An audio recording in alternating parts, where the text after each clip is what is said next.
कार्तिक स्नान की व्रत कथा। एक समय की बात है, किसी नगर में एक बूढ़ा व्यक्ति रहता था और उसकी 7 बहुएं थी। एक बार कार्तिक का महीना आया और उसने अपनी बहू से कहा कि मैं कार्तिक का स्नान करना चाहता हूँ, क्या तुम इसे निभा दोगी? 7 बहू में से 6 बहू ने मना कर दिया, लेकिन बड़ी बहू ने कहा कि मैं निभा दूंगी।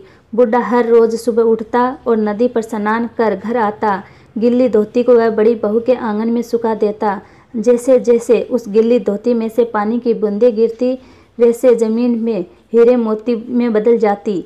धोती से हीरे मोती गिरते देख बाकी 6 बहू से रहा न गया और वे बोली कि हम भी बूढ़े को अपने यहाँ नहाने के लिए बोलेंगे।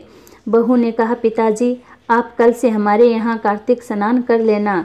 बूढ़े ने कहा, ठीक है, मुझे तो कार्तिक स्नान करना है, तुम्हारे यहाँ कर लूँगा। बूढ़ा सुबह सवेरे स्नान करके आया और धोती उसने दूसरी बहू के आंगन में सुखाने के लिए डाल दी, लेकिन यहाँ हीरे मोती के बजाय कीड़े मकोड़े गिरने लगे। बहू ने ये देखा तो कहा कि आप हमारे यहाँ पाप का स्नान कर रहे हो, तुम बड़ी बहू के यहाँ स्नान करो। बूढ़ा वापस बड़ी बहू के यहाँ आया और कार्तिक का स्नान करने लगा। स्नान करके उसने फिर धोती सुखाई तो फिर से हीरे मोती गिरने लगे। अब कार्तिक का महीना समाप्त होने लगा तो बूढ़ा चिंता में पड़ गया। तो बड़ी बहू ने उसका कारण पूछा। उसने कहा कि कार्तिक स्नान समाप्त होने लगा है और मेरा मन है कि मैं सारे परिवार को एक दिन खाने का न्योता दूं। बड़ी बहू ने कहा कि पिताजी इसमें चिंता की क्या बात है, आप सभी को बुला लो, मैं खाना बना दूंगी। बूढ़ा सभी को बुलाने गया। बाकी बहू ने कहा कि जब तक यह घर पर रहेगी हम खाने पर नहीं आएंगे। बूढ़ा फिर से चिंता में घिर गया कि ऐसे कैसे होगा और सूखने लगा। बूढ़े को सूखते देख बड़ी बहू ने कहा कि पिताजी अब आपको क्या चिंता है? बूढ़े ने कहा, बाकी 6 बहुओं वाली बात बड़ी बहू को बता दी, जिसे सुन वह बोली कि पिताजी ठीक है, मैं खाना बनाकर रख जाऊंगी। और उसने वैसा ही किया, खाना बनाकर रख दिया और अपने लिए 4 रोटी लेकर खेत पर चली गई।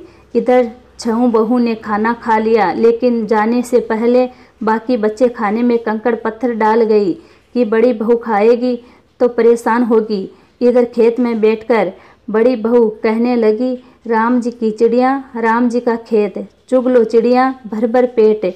मेरे ससुर ने घर में जगह दी और मैंने खेत में चिड़ियों को बाजरा डाल वह घर आई तो बुढ़ा फिर उदास बैठा था। उसने फिर पूछा कि ये उदासी क्यों, सब ठीक ठाक निपट गया? फिर बुढ़ा बोला कि हाँ सब ठीक निपट गया, लेकिन वह तेरी देवरानियाँ बाकी बच्चे खाने में कंकड़ पत्थर वह मिट्टी डाल गई। बहू ने कहा कि कोई बात नहीं पिताजी, मैं तो अपने लिए 4 रोटी फिर बना लूँगी। बहू बूढ़े से बात कर घर में भीतर जाकर खाने को देखती हैं, लेकिन यह देखती हैं कि जिस खाने में वह सब कंकड़ पत्थर डालती है वह हीरे मोती में बदल गई हैं। घर की जगह महल खड़ा हो गया है और धन दौलत भर गया है, अन्न के भंडार घर में भरे पड़े हैं। वह बुढ़े को बुलाकर कहती हैं कि पिताजी आपने तो कहा था कि मेरे लिए कुछ नहीं बचा है, लेकिन यहाँ तो हीरे मोतियों के भंडार हो गए हैं, पूरे घर में धन की वर्षा हो रही है, साधारण सा घर मेल में बदल गया है। बुढ़ा सब चीज़ें देखकर बोला कि बेटी तुमने सच्चे मन से कार्तिक स्नान सच्चे मन से निभाया था, लेकिन बाकी बहू ने पापी मन से निभाया, इसलिए कार्तिक देवता तुमसे प्रसन्न हुए और ये फल दिया। हे कार्तिक देवता, जैसे आपने बड़ी बहू की सुनी वैसे ही सबकी सुनना। जय हो कार्तिक भगवान की। हे नाहती